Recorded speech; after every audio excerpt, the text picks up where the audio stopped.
Varicose వ్యాధితో బాధపడుతున్నారంట. తక్కువ ఖర్చుతో ట్రీట్మెంట్ కావాలి అనుకుంటే ఎవిస్ హాస్పిటల్ని సంప్రదించండి. నమస్తే రమ్మగారు. నమస్తే జయ. రమ్మగారు, చందమామ కథ ఒకటి చెప్తారా? చెప్తా. దయ్యాల కథ చెప్దామా? మామూలుగానే మనం దయ్యాలకు భయపడేవాళ్ళు. నీకు భయమేనా దయ్యం అంటే అని అడిగాను. చాలా భయం అని చెప్తాం. దయ్యం అంటే భయం లేదు అని చెప్పేవాళ్ళు ఉంటారా? చాలా తక్కువ మంది ఉంటారు కదా. కానీ దయ్యానికి జడవని వాళ్ళు ఉంటారు కొంతమంది. భయపడరా? వాడు మామూలు వాడు కాదు. వాళ్ళకి ఘటోత్కచుడు. ఘటోత్కచుడు, వాడికి ఏ భయం ఉండదు. తెంపరితనం జయ. ఈ తెంపరితనం చిన్నపిల్లల్లో కనపడుతుంది. భయం తెలీదు వాడికి. అది పాయింట్. కుర్రాళ్ళు ఒకళ్ళు యంగ్స్టర్స్ 25-30 లోపల వాళ్ళకి బాధ్యతలు ఉండవు, కామీగా ఉంటాడు, ఏదొచ్చినా చూసుకుందాం అని ఉంటుంది. మన సినిమాల్లో చాలా మంది హీరో క్యారెక్టర్లు అవే ఉంటాయి. వాడికి ఏం భయం ఉండదు, ఏదైతే ఏమిటైపోతుంది మహా అయితే. అలాంటివి టెంపర్తనం అనమాట. ఇలా దయ్యానికి భయపడిన కొన్ని కథలు చెప్తాం. అవి ఇంచుమించు 3 కథలు ఉన్నాయి. ఇప్పటితో చందమామ కథ ఇది. పూర్వం అట ఊళ్ళల్లో సంతలు జరిగేవి కదా, మనకు కూడా తెలుసు. ఈ గొర్రెల సంతలని, మేకల సంతలు, గొడ్ల సంతలు, లేవు కాకుండా సామాన్లు సరుకుల సంతలు ఉండేవి. ఒక కాపుల కుర్రవాడు, కాపులు అంటే ఇప్పుడు మనం చెప్పుకునే కులం కాదు, అది ఏమంటారు, పొలం కాపులు ఒక జాతి ఉండేది. వాళ్ళు ఎక్కడైనా పొలాల మీద కాపలా అంటే ధైర్యశాలుల పనేది. తెల్లవారులు పొలాల కాపలా ఉండదు. మధ్యలో ఎవరైనా దొంగవాడు పడితే 2 కర్ర 2 తీతలు తీయగలగాలి. మధ్యలో ఆ ఊళ్ళలో దయ్యాలు, కొరివి దయ్యాలు గందరగోళం ఉండేది. వాటికి కూడా భయపడకుండా ఉండే జాతి ఒకటి ఉండేది. వాళ్ళ కుర్రాడు ఒకడు సంతకి బయలుదేరాడు. వాడు బయలుదేరి వెళ్తుంటే ఆ పూట వాడికి ఊళ్ళో తోడెవరు కుదరలే. వాళ్ళ నాన్న ఏదో గొర్రెని కొనుక్కురమ్మన్నాడు, చిన్న గొర్రె పిల్లని తెమ్మన్నాడు. ఇటు వెళ్తుంటే పుంతలో ఎంచి పక్కన ఇలాగా ఈ మన ఊరి పొలిమేర్లలో తాటి తోపులు, చింతల తోపులు, ఇట్లా తోపులుగా ఉన్నాయి. ఇది నడుస్తుంటే తోపుల్లో నుంచి ఏదో మనిషి ఆకారం వచ్చినట్టు కనపడింది. ఎవరి వాళ్ళు సంతకేనా అని అడిగాడు. మామూలుగా పలకరిస్తారు కదా, తోడు కావాలిగా దారికి. ఆ దారి తోడు కోసం వీడు అడిగేసరికల్లా ఆ లోపల నుంచి వస్తున్న ఆకారం, ఇక్కడికే దయ్యాన్ని నేను అంది. ఇంకోడైతే టారుమనిపోడు. వీడు లోపల దయ్యమా అనుకుని, నేను దయ్యాన్నేలే, దాదా ఇద్దరం కలిసి వెళ్దాం అన్నాడు. ఆ తోపులో నుంచి వస్తున్నటువంటి ఆ ఆకారము కొంచెం లీలా మాత్రంగా కొంచెం ఊగుతున్నట్టుంది. అది వీడితో కలిసింది, వచ్చింది. ఇద్దరు నడవడం మొదలుపెట్టారు. నువ్వెప్పుడు దయ్యాన్ని అయ్యావు అంటే, నిన్నగాక మొన్నేలే అని చెప్పాడు. నేను పాత దయ్యాన్ని అంది అదేమో. వీళ్ళిద్దరు నడుస్తుంటే, ఇద్దరం ఓ చోటుకే వెళ్తాం కదా, 4 కాళ్ళు ఎందుకు వృధా, నువ్వు కాసేపు నా మీద ఎక్కు, నేను కాసేపు నీ మీద ఎక్కుతాను అని మాట్లాడుకున్నారు. కుర్రాడు దయ్యాన్ని భుజాల మీద ఎక్కించుకున్నాడు. దయ్యం మీద బరువేముంటుంది, శరీరం లేదు, దానికి బరువు లేదు. కొంత దూరం నడిచాక ఇంకా దూరంగా ఉంది వాగు, నువ్వు దిగు, నేను ఎక్కుతానన్నాడు. సరే దయ్యాన్ని దింపాక కుర్రాడు దయ్యం భుజాల మీదకి ఎక్కాడు. దయ్యం ఆశ్చర్యపోయింది, ఇదేమిటి నువ్వు ఇంత బరువు ఉన్నావు, దయ్యాలు బరువు ఉండకూడదు, శరీరం ఉండదుగా అంది. అనేసరికల్లా కుర్రాడు అన్నాడు, మొన్నేగా దయ్యం అయ్యాను, ఇంకా నాకు అనుభవం లేదు, అందుకే నేను ఇంకా బరువుగా ఉన్నానన్నాడు. ఈ దయ్యం ఒక పిచ్చి మొహంది అనమాట. సరేనని మోసుకుంటూ పోయింది. వాగు దాకా వెళ్ళారు. వాగు దాకా వెళ్ళాక వాగు దాటాలి కదా, ఇద్దరు ఒకళ్ళ మించి ఒకళ్ళు దిగిపోయారు. దిగి వాగు దాటడానికి దయ్యం నిశ్శబ్దంగా వాగులో వెళ్ళిపోతాను. కుర్రాడు నడుస్తుంటే, మనుషులు నడిస్తే మోత రాదు, నీళ్ళ మోత. వీడు చేతులు కాళ్ళు కదిలిస్తుంటే మోత అవుతోంది. దయ్యం ఉష్ ఉష్ అంటుంది. వీడు వింటల్లన్నమాట. వింటే మాత్రం వాడు శబ్దం చేయకుండా నడవలేదు కదా. ఇది బయట దాటాక దయ్యం కసురుకుంది. ఏంటది అంత శబ్దం చేస్తావు, మనం దాటుతుంటే మరమానవుడికి తెలియకూడదు తెలుసా, అంత మోత చేస్తున్నావు నువ్వు నడుస్తుంటే అంది. కుర్రాడు అన్నాడు, మరి నేను కొత్తగా దయ్యం అయ్యాను, నాకు ఎట్లా వస్తుంది చెప్పు, నాకు అనుభవం లేదు, ప్రాక్టీస్ లేదు అంతేనన్నాడు. ఇద్దరు కలిసి ఇంకా నడవటం మొదలుపెట్టే. సంత ఇంకా కూతవేటు దూరంలో ఉండేసరికి కుర్రాడు అడిగాడు, అది కాదు, ఇప్పుడు ఈ దయ్యాల నుంచి తప్పించుకోవాలన్నా, లేదా దయ్యాలకి ప్రాబ్లమ్స్ ఉన్నాయి, ఎలాగా ఏమిటి అంటే, అలా కాదురా, మనం మనుషుల్ని పట్టాలి, మనుషుల మీదకి ఎక్కాలి, మనుషుల్ని ఆడించాలి, పీడించాలి, చాలా చేయాలి. కానీ మనిషి అన్నవాడి ఉమ్ము మన మీద పడకూడదు, పడితే మనం దొరికిపోతాం. ఆ ఒక్కటి జరగకూడదు అంతేనని చెప్పింది దయ్యం. సరే బాగానే ఉందిగా, బాగానే ఉంది. ఒకళ్ళ మీద ఒకళ్ళకి ఎక్కారు. అంటారా చెప్పింది. సరే ఏమైంది, కుర్రాడు దయ్యాన్ని మెళ్ళ మీద ఎక్కించుకున్నాడు. ఎక్కించుకుంటే ఎక్కించుకుని ఏం చేశాడు, దానికి ఇట్లా 2 కాళ్ళు ఉంటాయిగా, 2 కాళ్ళని ఇట్లా గట్టిగా పట్టుకున్నాడు. ముందుకు నడుస్తుంటే దయ్యానికి తెలిసింది సంతలో చాలామంది మనుషులు ఉన్నారు. అది ఏనాడు మనుషుల మధ్యలో తిరగల. ఫస్ట్ టైం దానికి తెలిసింది తను ఎవరి మీద ఉందో వాడు అక్షరాల మనిషి. ఎందుకంటే చుట్టూతా చాలా మంది కనిపిస్తున్నారు, వీడు దయ్యం అవ్వడానికి అవకాశం లేదు. దిగబోయేసరికి పట్టేసుకున్నాడు వీడు. అది ఎంత గింజుకుందో దిగి పారిపోదామని. వీడితో ఉండకూడదు, వీడు తెలివైన ఘటం, ఇంతసేపు నడిచాడు నాతోటి, ఎలాగైనా వీడి దగ్గర నుంచి పారిపోదాం అనుకుంది. అది ఏం ట్రై చేసినా వాడు వదిలిపెట్టలేదు దాన్ని. ఏం చేశాడు, మెడ మీద నుంచి ఒక కాలు పట్టుకుని దాన్ని వెనక్కి తిప్పి 2 కాళ్ళతోటి పట్టి దింపాడు. దింపంగానే ఇదేం చేసింది, అక్కడ బోల్డ్ గొర్రెలు ఉన్నాయి.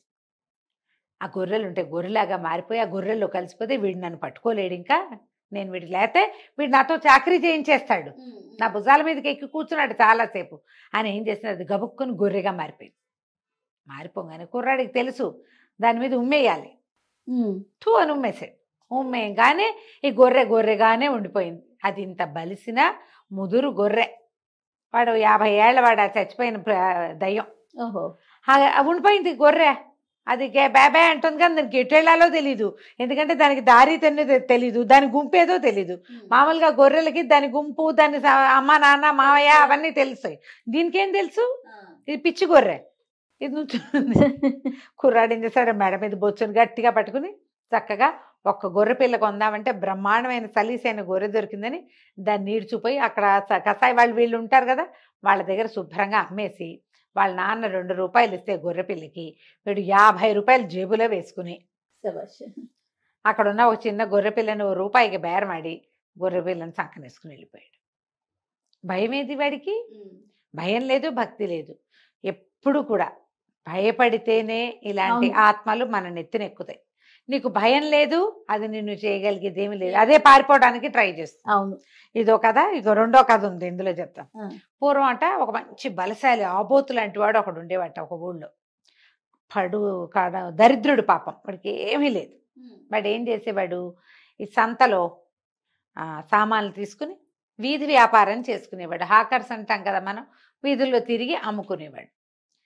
వాడికి ఆ అమ్మకపు డబ్బు, తను కట్టాల్సిన డబ్బు పోగా వాడికి తిండికి మిగిలేదు. అంతేగాని దాపరికానికి ఇల్లు వాకిలికి ఏమీ మిగిలేదు కాదు, సరిపోయేదన్నమాట. పైగా వీడు మంచి బలశాలి, వీడి తిండి ఎక్కువ. అట్లాగే పని చేసుకునేవాడు, వీధి వ్యాపారిగానే ఉండేవాడు, తిరుగుతూ ఉండేవాడు. పిల్లనిచ్చి ఎవరైనా పిల్లనిస్తే బాగుండి పెళ్లి చేసుకోవాలని ఉండేది. పెళ్లి చేసుకుంటే సాయంకాలం ఇదంతా తిరిగి ఇంటికి వెళ్తే పిల్ల ఏదైనా ఒక ముద్ద కాచిపోస్తుంది, ఏదో ఒక కాసు కుక్కడి గంజైనా వస్తుంది కదా, ఇది నేనే చేసుకోవాల్సి వస్తుందని వాడికి చాలా దిగులుగా ఉండేది. ఓ చుట్టాలు పక్కాలు వాళ్ళందరికీ ఎవరితోటో వాళ్ళ దగ్గర వీళ్ళ దగ్గర కలిసినప్పుడు ఈ దరిద్రం వల్ల నాకు పెళ్ళి అవటం లేదు అంటే వాళ్ళు ఏమన్నారు, ఒరే ఇంత బలశాలివి శుభ్రంగా ఉంటావు, నీకు పిల్లల్ని ఎందుకు ఇవ్వరంటే, ఎందుకు ఇస్తారు, ఇల్లు లేదు వాకిలి లేదు, ఒట్టి మొహం చూసి పర్సనాలిటీ చూసి పిల్లల్ని ఇచ్చే కాలమా అది. ఓ ఇల్లు వాకిలి, వీడికోకుండా చట్టి ఉండాలి, కుండా లేదు చట్టి లేదు, ఇల్లు వాకిలి అసలే లేదు. ఇట్లా అనేసరికల్లా ఏమన్నారు, ఒరే పెద్ద బజార్లో వ్యాపారస్తుడు ఒక ఆయన ఉన్నాడు కదా, కొమట ఆయనకి పెద్ద ఇల్లుంది, ఆ ఇంట్లో ఒక దయ్యం చేరిందని చెప్తారా, ఆ దయ్యాన్ని తరిమేయగలమేమో చూడు, ఆయన ఏమైనా 10 రూపాయలు ఇస్తాడు, నీకు ఉచితంగా డబ్బులు వస్తాయి అనేసరికి సరే చూద్దాం అనుకున్నాడు. చూస్తే ఈ కోమట ఆయన అని చెప్తున్న ఆయనకి పెద్ద బ్రహ్మాండమైన ఇల్లు కట్టాడు. ఇల్లు కట్టిన తర్వాత ఏమైంది, ఈ గృహప్రవేశం చేశారు. గృహప్రవేశం చేసిన 2వ రోజో 3వ రోజో వాళ్ళ బంధువుల్లో ఎవరో చనిపోయారు. ఆయన ఒక్క 15 రోజుల పాటు పిల్ల మేకాతో కలిసి ఆ ఊరు వెళ్ళిపోయాడు. ఓకే. ఆ 15 రోజుల్లో ఏమైంది, దీనికి ఈ బిల్డింగ్కి ఎవరో ఒకడు వచ్చి లోపల సూసైడ్ చేసుకున్నాడు. వాళ్ళు తిరిగి వచ్చాక ఇల్లంతా శుభ్రం చేయించారు కానీ బాడీ బయటికి వెళ్ళిపోయింది, అసలు వాడు ఇందులో ఉండిపోయాడు ఆత్మ. ఇక ఇల్లు వదిలిపెట్ల. దాంతో పెద్ద బ్రహ్మాండంగా హర్మ్యంలాగా కట్టిన ఇల్లు అలాగే ఉండిపోయింది. ఎవరైనా వెళ్ళటం, మర్నాడు పొద్దున పిచ్చి వెర్రి ఎత్తిపోయి జుట్టు పీక్కుంటూ బట్టలు చింపుకుంటూ బయటకు వచ్చేవాళ్ళు. అయ్యో, అది అసలు ఒక రకంగా పండించేది కాదు ఆ దయ్యం.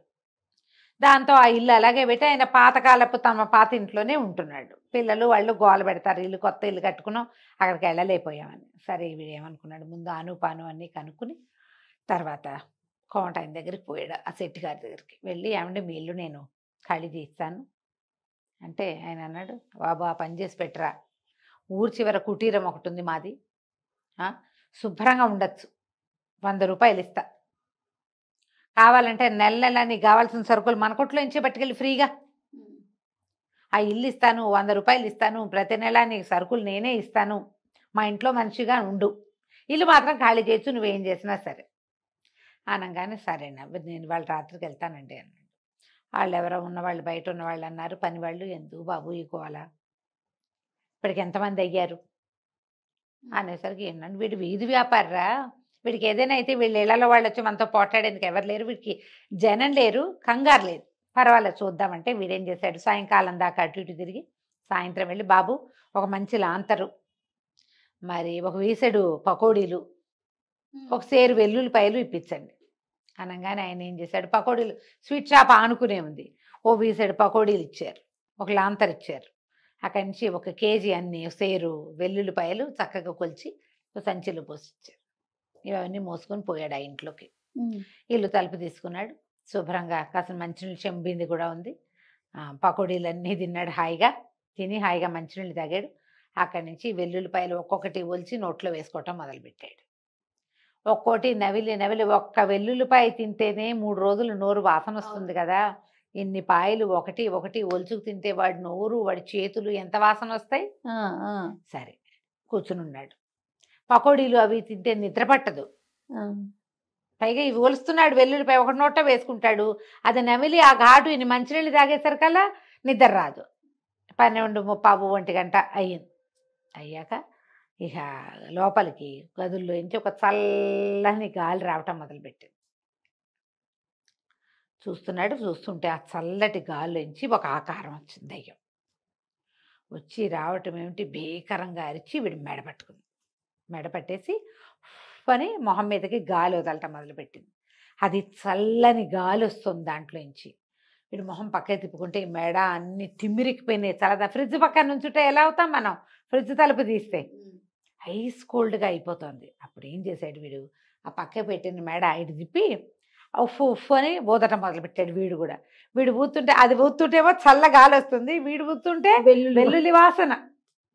ఆ వెల్లుల్లి వాసనకి ఆ దయ్యం అటు ఇటు మొహం తిప్పి వదిలేయిపోయింది. కానీ వీడేం చేశాడు, అది ఇట్లా మెడ కావిటేసుకుందిగా, నడుము పట్టేసుకున్నాడు. ఇక అదే పని ఉఫ్ఫు ఉఫ్ఫు ఉఫ్ఫు ఉఫ్ఫు అంటూనే ఉన్నాడు. ఓకే, వాడికి నిద్ర లేదు, భద్ర లేదు, దాన్ని వదిలిపెట్టాల. ఊదగా ఊదగా ఊదగా ఊదగా వీడికి తెల్లవారేసరికల్లా వీడి చేతిలో ఒక్కొక్క కర్ర ఉంది, అంతే ఇంత పొడుగుది, ఏం లేదు అందులో, ఒక కర్ర, ఒక కట్టె మాత్రం ఉంది. కర్ర అయిపోయింది. తెల్లవారేసరికల్లా పావు తక్కువ 6 అవ్వంగానే శెట్టి గారు 2 పని వాళ్ళని వేసుకుని వచ్చేసాడు. వీడు చచ్చిపోయాడో పిచ్చి అయిపోయాడో ఏమైపోయాడో చూద్దామని తలుపులు తీస్తే ఏముంది, వీడు అక్కడ ఉన్న కుర్చీలో కూర్చుని నిద్రపోతున్నాడు. ఆశ్చర్యపోయారు, ఊరిని బతికే ఉన్నావురా అనేసరికల్లా వాడు నోరు తెరిస్తే వెల్లుల్లి వాసన వస్తుంది. సరే నిద్ర లేచి, బాబు ఇదిగోండి దయ్యం అని ఆ కర్ర చేతులు పెట్టాడు. తెల్లవారుజాము పావు తక్కువ 5 అయ్యేసరికి అది అయిపోయింది దాని పని, అదొక కర్రగా మారిపోయి వీడి చేతిలో ఉండిపోయింది. ఆ కర్ర పుచ్చుకుని పడుకుని ఉన్నాడు ఇతను కుర్చీ వేసుకుని. ఓహో, ఆ కర్రని ఒట్టి ఇంత పుల్ల, అది ఎంత ఉంది, ఒక మామూలు వెదురు బద్దలు ఉంటాయి కదా అంతదే, దాన్ని నిప్పుల్లో పడేయమన్నారు అని అనుకున్నారు. ఒక ఆయన వచ్చాడు భూత వైద్యుడు, ఆయన ఏమన్నాడు, ఏం జరిగింది అన్నీ కనుక్కొని, ఈ కర్రని ఎక్కడ వదిలిపెట్టకూడదు, దీన్ని కాల్చేసి ఏంటంటే మనిషి డెడ్ బాడీని కాలిస్తే ఎలాంటి వాసన వస్తుందో ఆ వాసన వచ్చింది. ఓహో, దయ్యం మొత్తం కాల్చి బూడిద చేసి ఆ బూడిదని కప్పెట్టేశారు. తర్వాత ఏముంది, ఇంట్లో ఏమీ లేదు. మర్నాడు మామూలుగా ఉంది, ఆ ఇంట్లో సామాన్లు ఎగరలేదు, కుర్చీలు ఎగరలేదు, చల్లని గాలి లేదు, జనం అంతా ఉన్నా ఏమీ లేదు. సరే వాళ్ళు ఏం చేస్తారు, మళ్ళీ చక్కగా ఇల్లు పుణ్యావచనం చేయించుకుని గృహప్రవేశం చేశారు. ఇతనికి ఏమో ఒక కుటీరాలు ఇచ్చారు. నెల సరుకులు మా దగ్గర నుంచి తీసుకెళ్ళరా బాబు అని చెప్పారు. ఆయన పెద్ద కొట్టు, హాయిగా ఫ్రీగా సరుకులు తెచ్చుకునేవాడు. ఏదో చిన్న వ్యాపారం వీళ్ళ దగ్గర నుంచి సరుకులు పట్టుకెళ్ళి ఊరి చివరి వ్యాపారం పెట్టుకున్నాడు. చక్కగా ఒక పిల్లని పెళ్లి చేసుకున్నాడు. కుటీరంలో సుఖంగా ఉన్నాడు. భయపడకపోతే ఇది అంటే ఫైనల్ గా దయ్యానికి భయపడకూడదు, దేనికైనా భయపడకూడదు. నువ్వు భయపడ్డావా అది నీ మీద ఎక్కేస్తుంది. అది ఏదైనా జయ, ప్రాణ భయం, మరణ భయం, అనారోగ్య భయం, ఒంటరితనపు భయం, ఈ దయ్యాల భయాలు ఏవైనా సరే, భయము అన్న ఫీలింగ్ లోపల వచ్చిందా నువ్వు కింద అవుతావు, అది నీ మీద ఉంటుంది. ఆ, దాన్ని కింద ఉంచాలంటే మనం భయపడకూడదు. రైట్ రమ్య గారు, నమస్తే. నమస్తే జయ.